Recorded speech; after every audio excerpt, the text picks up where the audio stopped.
Hello crafters, this is Yana Smakula for SimonsSaysStamp.com. Welcome back for another Yippee For Yana video. Today I have two mini slimline foiled birthday cards to share. One showcases foiling on acetate, and another card with an identical design features foiling on a specific type of cardstock to get the best, most smooth, and ideal foiled results. We're going to start by foiling on acetate. It is crucial to pick the right kind of acetate, the one that is resistant to heat. If you've ever done heat embossing on acetate, you know that acetate, unlike paper, can warp significantly and can even melt from the heat applied using the heat tool when melting the embossing powder. When you want to hot foil on your acetate, you also need to pick the right kind of acetate for the job. The kind of acetate that can withstand the heat from the Glimmer hot foil system or another hot foil system and remain perfectly flat afterwards. Simon Says Stamp has the hot off the press heat resistant acetate in the store for you to try this technique with. Or you can try using any other heat resistant acetate you might already have in your stash. I started to work on my clear card by creating a card base from a sheet of heat resistant acetate. I'm making a mini slimline card, so the card size I need to make is 3 1/4 by 6 1/4 inches. I used my scoring tool and my scoring board to score a sheet of acetate at 3 1/4 inches. I folded it and creased the score line, and next used my paper trimmer to trim the card base to size. I'm quite into the mini slimline trend these days, hence why I picked this particular card size for my projects today. To create my birthday card, I'm going to use a new glimmer plate from Spellbinders. This is a birthday candle background plate from my latest Blooming Birthday collection. And I'm going to foil this in the center of my clear card base. Now, this background plate was originally designed as a half background to create a full card background for an A2 card. So if you were to make an A2 card, one that measures 4 1/4 by 5 1/2 inches, you would foil this background twice and it would give you a full card background. The mini slimline card has a slightly different proportion, and I have found that you can use this background plate to foil a partial background that fits nearly perfect on the mini slimline card. It's quite a coincidence, but when I foil this background, you'll see how perfectly well it fits on this particular card size. I'm using my hinge method to position and secure this background plate on my card base. And what the hinge method is, you basically take a piece of low-tech tape. This is Spellbinders' best craft tape ever, but you can use any washi tape or any other low-tech tape in your stash. I'm using it to create a hinge and attach the glimmer plate onto my background. Next, I've already cut a piece of foil to size. The foil color I'm using today is polished brass, but you can use any other foil color you like. And I'm just sliding that piece of foil under my glimmer plate and then using another piece of low-tech tape to secure the plate and the foil on the other side of my background or of my card base. Next, I already have my Glimmer hot foil system hot and ready to go. I had it off to the side on another desk. I had it on for a couple of minutes, so the second light has already turned green, and that means that I can begin my foiling process. Now, because I have a card base here, I need to make sure I open the card base so that I don't have too much pressure and so that I don't have any weird transfer or indentations or embossing onto the back of my card base. So it is best to open the card and then place it onto your background to make sure you only foil on the front of the card. Obviously, you're not going to foil on the back as well, but if you place the card base closed, you can end up having too much pressure in the machine. So I've opened my card base. I've added my shims on top, and you can see here that my card base goes slightly outside the edge of the Glimmer platform.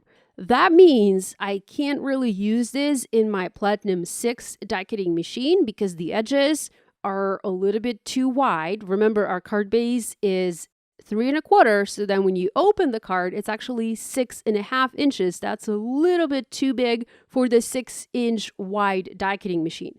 So the way around it is to use a larger die cutting machine if you have one on hand. I also have a regular platinum die cutting machine, so that's what I'm going to use with my glimmer to foil this background. Now, I also wanted to share a quick trick with you to help you label your foils. When I receive my foil, and the Spellbinders foil comes in these cardstock containers, the name of the foil is printed on the back right to the barcode. So what I like to do is I like to cut that out with my scissors. I then like to add a piece of strong double-sided tape, and then I just stick that on the inside of my foil roll. This helps me to identify the foil, to make sure I know which color foil I'm using exactly, because sometimes some foil colors are very similar and it's quite hard to tell them apart. For example, here I have the matte gold foil. I can tell that apart from the other colors, but these two colors that I have, they're very similar and it's not always easy to tell what the color is, but having that barcode and name adhered on the inside of the tube makes it very easy to identify the foil color. So I pressed the timer button and I allowed my Glimmer hot foil plate to get nice and hot. I'm going to bring my Platinum Original die cutting machine. So this particular machine has 8.5-inch opening. I'm going to zoom out a bit so that everything fits in my camera frame, and we're going to wait for that light to stop flashing, and that will tell us when our plate is good and ready to go. The light flashes for about 1 minute, and during that minute, the heat transfers onto the Glimmer plate, and that is what allows the foil transfer to happen. The light has stopped flashing. I'm going to take my Glimmer platform out of the docking station, take the docking station out of the way. My work area is quite small, so I have to maneuver things around. And having that done, I can slowly send the sandwich through my Platinum die cutting machine and foil. I like to send it forward and back just to make sure that I have enough pressure. When you foil on acetate, I have found that it's actually enough to send it just one way. There's no need to send it forward and back. Okay, let's take a look at our foil results. Be careful because the Glimmer plate is quite hot. And look at that, it foiled very nicely. I do have a little bit of overfoiling at the top there. It's more of a halo effect where the plate has bounced off the background and hit it in another spot, like a little double foiling, but that can be easily removed using a pencil or a sanding eraser. While I have my Glimmer hot foil system on my desk, I'm also going to foil a couple of other elements for my projects. So I need the sentiments. Now to foil the sentiments, I am using my Yana's Special Sentiments Glimmer set. I'm going to foil one that reads, "You are a wonderful friend, happy birthday." And then I will also later foil one that says, "Make a wish, I hope it comes true." Now, at the beginning of this video, I mentioned a specific type of cardstock to get the best, most smooth, and ideal foil results. When you foil on paper, paper matters a great deal. Paper is actually the most important thing when it comes to foiling, and picking the right kind of paper, the right kind of cardstock, will give you the best possible results. I have found that Simon's 130-pound cardstock, the smooth white cardstock, works perfectly well for hot foiling. It's a really great cardstock for stamping and ink blending and other things like that, but is also phenomenal when it comes to hot foiling. Here, I have foiled my sentiments. You can see the perfect results. I will later foil the birthday candle background, and you will see how well that foils on this type of paper as well. So if you are struggling with hot foiling, if you find that the paper you're using doesn't give you the best results, I encourage you to try Simon's 130 or even the 120-pound cardstock for hot foiling. I promise you guys, it will be a game changer. Now, the idea for the birthday cards I'm making today is to have that beautiful candle background, have a foiled sentiment, and have pretty flowers. Because, we all love to have flowers on our birthdays, right? I really like the new Simon Says stamp, Blooming Meadow stamp set, and I have recently used it to make this card. I thought I would use the same stamp set and create similar looking flowers to use for my birthday cards. There's one trick that I like to use when stamping solid floral images like these. I like to add shading to these solid images using my ink pads. I already have another video on my YouTube channel showing how to add shading to these using dye inks, but for today's video, I thought I would use Distress Oxide inks. I recently got a couple of new colors to add to my stash. I don't have a very large stash of oxide inks. I'm actually fairly new to Distress inks, so I thought I would use these type of inks to stamp these florals and add interest and shading. So I picked a couple of colors to stamp flowers in pink and yellow, and then I will also use the green ink to stamp the leaves. Now the colors I'm using are Spun Sugar and Picked Raspberry for the pink flowers, Squeezed Lemonade, Mustard Seed, and Wild Honey for the yellow flowers, and then Twisted Citron, Distress Oxide, and Simon Says Stamp Green Leaf dye ink to stamp the leaves.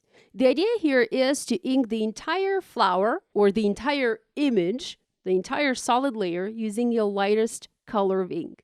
Then, to add interest and detail, use the slightly darker ink color, angle the ink pad, and ink just a portion of that stamp to create some shading on one side of the flower. So just like that, it's very easy to do. All you need to do is angle the ink pad, and if you feel you've added too much ink, you can use your finger or maybe a cloth to wipe that excess ink off. And you've instantly added some interest to an otherwise one layer flower. I kept on stamping the images. I wasn't quite sure how many I needed, so I think I stamped a couple of extras. And then with all of the background stamping done, I used the outline layer and stamped that in black, creating a little bit of an offset. The outline layer isn't designed to go on top of the solid layer perfectly. So if you offset it a little bit, if you give it a little bit of an imperfection, it actually looks even better than if you try and align it perfectly. So at least that's what I like, and that's what I think works best for me. I finished stamping all of the flowers and all of the leaves, and then I used the coordinating dies and cut all of these images out in my die cutting machine. I wanted to add the sentiment slightly off to the right-hand side. So here I have my "You are a wonderful friend" sentiment. I'm going to place it slightly towards the right-hand side of the card, and then I'm going to add "Happy Birthday," and I'll try to center it across the bottom row of the candles. Now I'm using a clear block and then my pencil eraser at the top there to basically hold my card base in place. The clear card base, the clear acetate, tends to pop open all the time. So I didn't want to use any adhesive to adhere the card shut. So I just placed a clear acetate and then that pencil eraser at the top there and at the bottom to help the card base stay closed while I'm working on my floral arrangement. The idea is to add a couple of flowers from behind the sentiment to create a little floral arrangement for this card.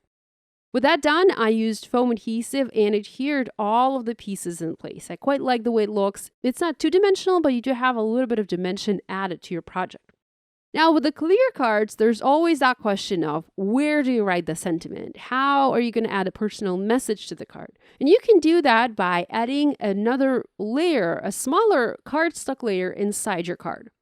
Here I die cut 2 circles. These are identical in size from white cardstock, and I'm going to adhere those circles onto the inside of my card. One is going to be adhered on the inside, just like so, and I'm placing it so that it's somewhere centered behind the flowers. And then the second circle is going to be adhered on the outside of my card, hiding the adhesive from that previous circle, because that's the trouble of using the clear card base. You can always see the adhesive on your card.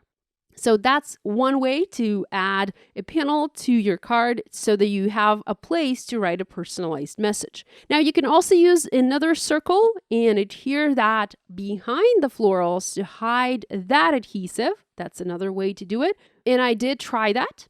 You can see me adding that circle to the card base now. So I basically die cut 3 circles and adhered each onto each side of my clear acetate card. So there we go. That's what it looks like. And it's actually quite an easy solution to create a place for a personalized message. What you can also do is you can die cut identical shapes the same shapes that you're using on the front of the card and then use those and adhere those from the back or from the inside of the card to hide any adhesive. I ended up doing this for my card as I just didn't like having that much white cardstock on this clear card, so I went with the die-cut shapes on the inside. I actually ended up removing the clear die-cut circles. I felt like I didn't like them there. I wanted my clear card to be, well, nearly clear. And when I decide to give this card to somebody, I'm just going to include a white cardstock panel for my personalized message, but the cardstock panel is not going to be adhered to the card. I'm just going to put it inside the card. And then the recipient can remove it and keep it separate or keep it in the envelope that the card comes in. I also added a little strip of cardstock behind that sub-sentiment to hide the adhesive on that as well. So this is what this card looks like now. It pairs perfectly well with Simon's new mini slimline envelopes, and you can go with either a yellow or a pink envelope or a white envelope if you like. I actually like the white envelope the most for this card, and because we made it a 1/4 inch smaller, the card can easily be inserted into the envelope and mailed. Super easy and super fun. I mean, a little bit tricky since it's clear acetate and it's a little bit difficult to work with, but overall I think it's quite fun. Now to create my second card, I went ahead and I used the same Simon Says Stamp 130-pound cardstock. The white, the smooth cardstock. It's actually very high quality cardstock and I love it for foiling. This type of cardstock always gives me the best results no matter what kind of glimmer plate I'm using on it. Because sometimes when you foil the larger background plates, the larger glimmer plates, you might have imperfect foiled results. I always have the best results with this particular type of cardstock. Things foil just perfectly and I'm always happy. I never waste any paper, which is really important because this is high quality cardstock. I don't want to waste any of it. So this paper always gives me fantastic results. So here's one of the panels that I foiled. This was foiled in a different color foil. This is champagne. And then I foiled another panel in that same polished brass. And you can see these two side by side and you can see how well the foiling turned out. Now to create my second card, like I said, it's going to be an identical design, but the foiling is done on paper versus acetate. So I foiled Make-A-Wish sentiment and I foiled another sub-sentiment that reads, I hope it will come true. I cut all of these out using the coordinating dies and now I'm just going to foam mount my foiled candle background onto a card base. So I already created a card base and this measures 3 1/4 by 6 1/4 inches, a mini slimline, and I used Neenah Solar White 110-pound cardstock to create this card base and I just foam mounted my foiled candle background on top. Next, I'm using foam adhesive squares to create a floral arrangement for this card and the idea here is the same. I want to make a floral cluster and then pop my sentiment on top of it. So I'm just playing around with different type florals and with the floral arrangement. And once I'm happy, I'm going to adhere all of these down using the foam adhesive squares to add a little bit of dimension to this card because I always like to add some sort of dimension to my projects. Now, I also have these color essential gems from Spellbinders and I decided I wanted to add just a couple of gems to my cards here and there. I wanted to scatter them on the background to embellish both of the cards a little bit. Now these gems are quite nice. They're actually glass, so not plastic. So very nice high quality gems and embellishments for your card. Here I'm using my Spellbinders tool-in-one to pick up the gems and position them on the background. And I'm just adding a couple of gems here and there, scattering them on the background. And here's a look at the finished projects created with the new Simon Says Stamp Blooming Meadows stamp set and birthday candle glimmer background plate. Well, that's it from me for today. I hope you found this video useful. If you make a card inspired by this video, we'd love it if you shared your project online and tagged us on social media. We always enjoy seeing what you make. Be sure to give this video a thumbs up and to subscribe to this channel if you haven't yet done so. Thanks so much for joining me today. Love you guys, and I'll see you next time.